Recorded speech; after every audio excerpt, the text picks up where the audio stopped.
Start करते हैं आज का अपना एडिटोरियल। आज है 12 अगस्त। ये रहा हमारा आज का एडिटोरियल। इसका टाइटल क्या है? पेटी battles.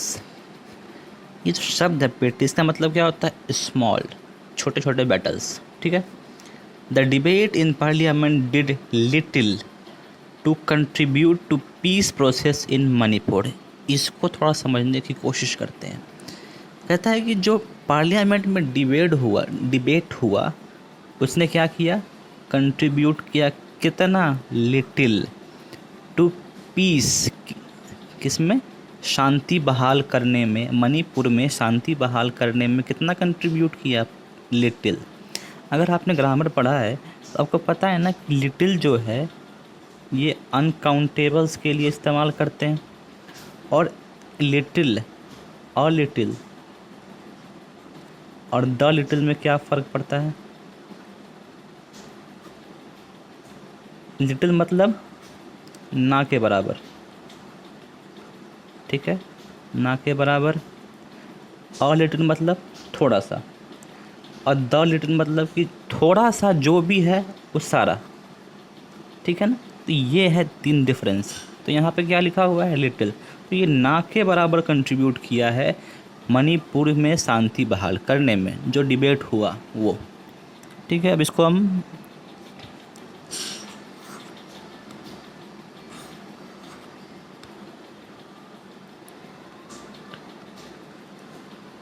The opposition's stated objective of moving a no confidence motion against Prime Minister Narendra Modi's government was to force him to speak on the ongoing ethnic violence in Manipur.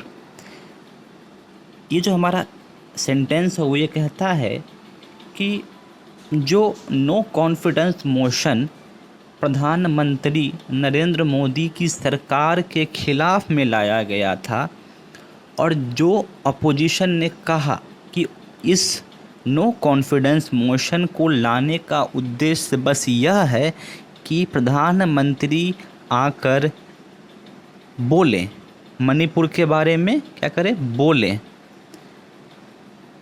Speak, बोला मतलब कि उन्होंने कहा। And he promised to work for peace and reconciliation in the strife torn state. इस sentence में कह रहा है कि उद्देश्य तो था कि प्रधानमंत्री को बुलाना है और मणिपुर पे बात करनी है, डिबेट करना है। प्रधानमंत्री आए भी, बोले भी, और उन्होंने ये प्रॉमिस किया कि वह शांति में बहाल करने में काम करेंगे। एंड रिकॉन्साइलेशन मतलब यूनिटी बनाने में, फिर से एक करने में, जो भी लोग हैं उनको एक करने में। कहाँ एक करने में? स्टाइफ टॉर्न स्टेट, यानी कि ऐसा स्टेट जहाँ पे वायलेंट के कारण लोग डिवाइड हो गए हैं। यानी कि ये बात कर रहा है किसकी? मणिपुर की। तो कह रहा है कि मणिपुर में शांति बहाल करने में और एकता को बहाल करने में वो काम करेंगे, इसका उन्होंने प्रॉमिस किया। नेक्स्ट कहता है कि the edge of mister Modi's speech on Thursday however was against the opposition that walked out before the house rejected the motion through a voice vote. कहता है कि जो प्रधानमंत्री का भाषण था वो जो अपोजिशन चाहती थी वो तो नहीं था, इसीलिए मोशन को रिजेक्ट जब किया गया, रिजेक्ट कैसे किया गया है देख लीजिए, वॉइस वोट से रिजेक्ट किया गया है। उससे पहले ही जो भी अपोजिशन थे ना वो पार्लियामेंट से वॉकआउट कर गई थी, यानी कि बाहर चली गई थी। अब क्यों बाहर गई? क्योंकि प्रधानमंत्री जो बोल रहे थे वो उनके जो वो सोच रहे थे कि कैसे बात होगी उस पर नहीं था। प्रधानमंत्री आके भी अपोजिशन का मजाक उड़ा रहे थे, ना कि मणिपुर पे बात कर रहे थे। इसीलिए 2 घंटे का जो इनका स्पीच था, 2 घंटे 13 मिनट का, उससे पहले ही अपोजिशन पार्टी सारी पार्लियामेंट से वॉकआउट कर गई। During the debate, home minister Amit Shah offered a more detailed exposition of the government's approach towards the conflict and the situation in Manipur. Home minister Amit Shah ने एक अच्छा डिटेल एक्सप्लेनेशन दिया गवर्नमेंट के approach का, जो कि वो कन्फ्लिक्ट और सिचुएशन जो भी प्रॉब्लम है उसमें क्या क्या काम की जा रही है उसका एक detail information home minister Amit Shah ने दिया। The BJP and the centre are unambiguous in their defence of Manipur chief minister N Biren Singh. क्योंकि एन बीरेन सिंह बीजेपी के हैं और मणिपुर के सीएम हैं, तो बीजेपी ने और सेंट्रल गवर्नमेंट ने स्पष्ट रूप से उनका डिफेंस किया है, उनका बचाव किया है। आपने ये पढ़ा होगा ना ये शब्द एम्बिगुअस और यहाँ है अनएम्बिगुअस। तो इन दोनों में डिफरेंस देख लीजिएगा। अनएम्बिगुअस का तो मतलब है क्लियर, तो एम्बिगुअस का मतलब क्या होगा? अनक्लियर, जिसकी मीनिंग क्लियर ना हो या फिर जिसकी मीनिंग एक से ज़्यादा हो, ठीक है ना, ये होता है। Mister Shah noted that fresh influx of refugee in recent years from Myanmar into Manipur and Mizoram has aggravated the old age ethnic rivalry between Meiteis and Kukis. कहता है कि अमित शाह ने कहा कि जो हाल ही में या कुछ सालों में, 1-2 सालों में जो रेफ्यूजीज़ यानी कि म्यांमार के लोग इंडिया के मणिपुर और मिजोरम स्टेट में आए हैं, उन लोगों ने कुकीज़ और मैतीज़ जो ग्रुप हैं इनके बीच में पुरानी जो राइवलरी थी ना, पुरानी जो दुश्मनी थी, उसको क्या कर दिया है? भड़का दिया है, एग्रावेट कर दिया है। He also underscored the heightened security measures that are being implemented to manage the foreign population and contain the ethnic conflict। कह रहे हैं, अमित शाह ने कहा कि वो क्या कर रहे हैं? अंडरस्कोर कर रहे हैं, मतलब वेरीफाई कर रहे हैं या उसको देख रहे हैं, चेक कर रहे हैं या उसको हाईलाइट कर रहे हैं, देखते जा रहे हैं क्या कि जो भी सिक्योरिटी मेजर्स को जो बढ़ाया गया है उसका इम्प्लीमेंटेशन कैसे हो रहा है, किस चीज़ के लिए इम्प्लीमेंटेशन, ताकि जो फॉरेन पॉपुलेशन है यानी कि जो रेफ्यूजीज़ हैं उनको कंट्रोल करना और जो कन्फ्लिक्ट होता है उसको रोकना। एथनिक कॉन्फ्लिक्ट जो है, एथनिक मतलब देखिए क्या लिखा हुआ है, नेचुरल होना चाहिए यहीं पर, ठीक है। He said the chief minister had been cooperating with the center। Home minister ने कहा कि जो चीफ मिनिस्टर हैं मणिपुर के, वो सेंटर के साथ कोऑपरेट कर रहे हैं and the situation did not call for his dismissal. और जो सिचुएशन है वो यह डिमांड नहीं करती है कि उनको हटाया जाए। और the imposition of president rule, impose करना, इम्पोज मतलब लागू करना। कहता है कि ऐसा कंडीशन नहीं है कि चीफ मिनिस्टर को हटाया जाए और वहाँ पे प्रेसिडेंट रूल लगाया जाए, राष्ट्रपति शासन लगाया जाए। Mister Shah appealed to the two warring communities. देखिए वेरिंग मतलब क्या लिखा हुआ है, ग्रुप एट वार। देखिए वेरिंग शब्द जो बना है कैसे बना है? वार से। जो ग्रुप एक दूसरे से वार करने को तैयार रहते हैं उनसे अपील किया है। The two warring group community मतलब कौन कौन से? ये मैतीज़ और कुकीज़, इनसे अपील किया है कि to enter into a dialogue, कि आइए बातचीत कीजिए एक दूसरे से और फिर सेंटर से भी बात कीजिए यानी गवर्नमेंट से भी बात कीजिए। He should follow up on that appeal and both communities should take it as a shot at peace. कहा कि इन दोनों को बात करनी चाहिए और अपील को मानना चाहिए, ठीक है ना, ताकि शांति बहाल किया जा सके, ठीक है। इस पैसेज को में 2-3 चीज़ इम्पॉर्टेंट है कि म्यांमार के कौन कौन से ग्रुप हैं, माइतीज़ और कुकी, जो कि करंट अफेयर में पूछा जा सकता है, ठीक है ना, बहुत इम्पॉर्टेंट है ये। चीफ मिनिस्टर कौन है, एन बीरेन सिंह है, ये सब भी ध्यान रखना है। अब यहाँ तक तो फैक्ट था कि क्या क्या हुआ, क्या क्या उन्होंने बोला। अब यहाँ पे है एडिटर का व्यू, ये जो है ये एडिटर क्या सोचता है वो है। कहता है कि if Manipur is stained by bloodshed, अगर मणिपुर खून के धब्बों से कलंकित होता है, India's national politics is stifled by the bad blood between the government and the opposition, तो इसका एक मुख्य कारण क्या है कि इंडिया के पॉलिटिक्स जो है वो क्या है, स्टिफल्ड का मतलब चोक कर गया है। चोक कर गया है मतलब कि झड़प है एक तरीके से, बैड ब्लड बिटवीन गवर्नमेंट और अपोजिशन, मतलब कि अपोजिशन और गवर्नमेंट के बीच में जो चोकिंग चल रहा है, जो विवाद चलता है, उसका ही कारण है कि आज मणिपुर में खून की नदियां बह रही हैं या खून के धब्बों से वो कलंकित हो चुका है। The debate on the no confidence motion lacked wisdom and wit, कहता है कि जो डिबेट हुआ नो कॉन्फिडेंस मोशन पे, उसमें ना तो हमें बुद्धि दिखी, यानी कि ना तो समझदारी दिखी और ना ही कुछ मतलब बुद्धि नहीं दिखी, समझदारी भी नहीं दिखी। But had plenty of rancour and diatribe, मतलब लेकिन बहुत सारे क्या है, रैनकॉर है मतलब हेट है, और डायाट्राइब है मतलब डिफरेंसेस है, एक तो दुश्मनी है और एक बहुत सारी अंतर हैं।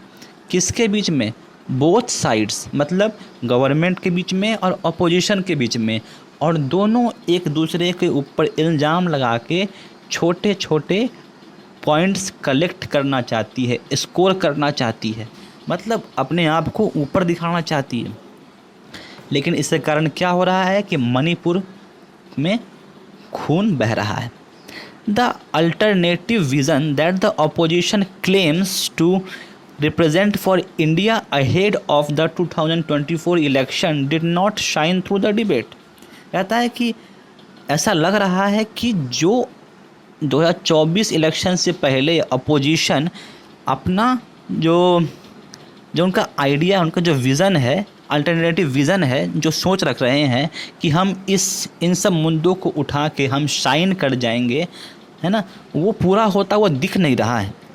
अगर ये उनका उद्देश्य है तो if that was an aim at all, अगर ये उनका उद्देश्य है तो वो जो अल्टरनेटिव विज़न देख रहे हैं अपोजिशन का, जो वो क्लेम करते हैं या फिर जो दिखाना चाह रहे हैं इलेक्शन से पहले, वो पूरा होता दिख नहीं रहा है, ठीक है ना। The ruling BJP meanwhile continue to weaponise rules and norms to mute the opposition, जो बीजेपी है, जो रूलिंग पार्टी है, वो इसका इस्तेमाल कैसे कर रही है कि नियमों और रूल्स एंड नॉर्म्स का ना इस्तेमाल कर रही है वेपन की तरह अपोजिशन को चुप कराने के लिए। एंड रेल रोडेड लेजिस्लेटिव बिजनेस, इसका मीनिंग मैंने लिखा नहीं है, इसको थोड़ा सा देख लेना। लेजिस्लेटिव बिजनेस को क्या कर रही है, वो बढ़ा रही है। The leader of the Congress in the Lok Sabha Adhir Ranjan Chowdhury has been suspended until the privilege committee take a decision about his allegedly unruly conduct in the house। जो कांग्रेस के तरफ से लीडर हैं अधीर रंजन चौधरी, उनको सस्पेंड कर दिया गया है तब तक जब तक कि प्रिविलेज कमेटी कोई डिसीज़न नहीं देती कि उनका जो कंडक्ट था लोकसभा में वो अनरूली था या नहीं था। This decision keeps the leader of the principal opposition party away from parliament for an indefinite period। इससे कारण क्या होगा कि जो ये अधीर रंजन चौधरी हैं वो अनिश्चित काल तक क्या रहेंगे, सस्पेंड रहेंगे, पार्लियामेंट से दूर रहेंगे। National politics has come to resemble an irreconcilable wall, राष्ट्रीय जो पॉलिटिक्स है वो अब किसके जैसा दिखने लगा है, इररेलेवेंट वार की तरह, जिसकी ज़रूरत नहीं है बट वैसा हो रहा है, उस जैसा बन चुका है। Political parties should not imitate the conflict in Manipur. कहता है कि जो जो कॉन्फ्लिक्ट मणिपुर में हो रहा है दो ग्रुप्स के बीच में, पॉलिटिकल पार्टीज़ को उसकी कॉपी नहीं करनी चाहिए। Dissent and protest are intrinsic to a democratic polity. एक डेमोक्रेटिक पॉलिटिक्स में डिसेंट मतलब डिसएग्रीमेंट, हमारी और तुम्हारी बात मेल नहीं खाएगी, और प्रोटेस्ट विरोध करना, ये तो उसका एक क्या है, इंट्रिंसिक फैक्टर है, मतलब इंटरनल फैक्टर है, वो तो होना ही होना है, डेमोक्रेसी में तो ये होता ही होता है।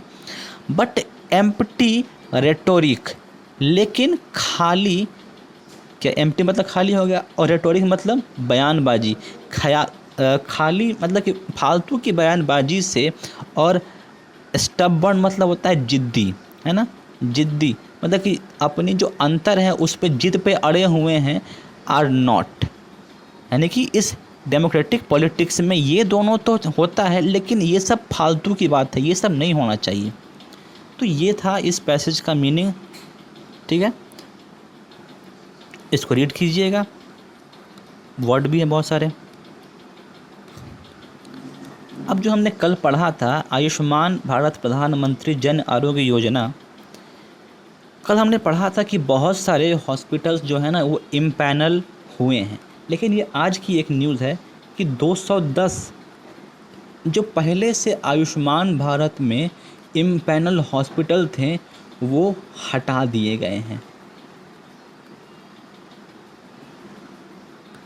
ये नई बात मैंने पढ़ी थी तो बता दिया मैंने। अच्छा, सीएजी के बारे में कल पढ़ा था कि ये कॉन्स्टिट्यूशनल बॉडी होती है। करंट सीएजी कौन है? गिरीश चंद्र मुर्मू हैं, ये यही हैं गिरीश चंद्र। 6 साल या 65 साल की एज जो पहले हो जाए, आर्टिकल 148 से ये बना हुआ है, और सीएजी के लिए 148 से 151 तक का आर्टिकल मतलब लिखा हुआ है संविधान में। फर्स्ट सीएजी कौन थे? V Narahari Rao, appointed by president appoint करते हैं। नॉमिनेट कौन करता है? Prime minister. और ये मैंने जोड़ दिया आज कि ये संविधान के 5th पार्ट में है और 5th पार्ट के 5th चैप्टर में है, ठीक है।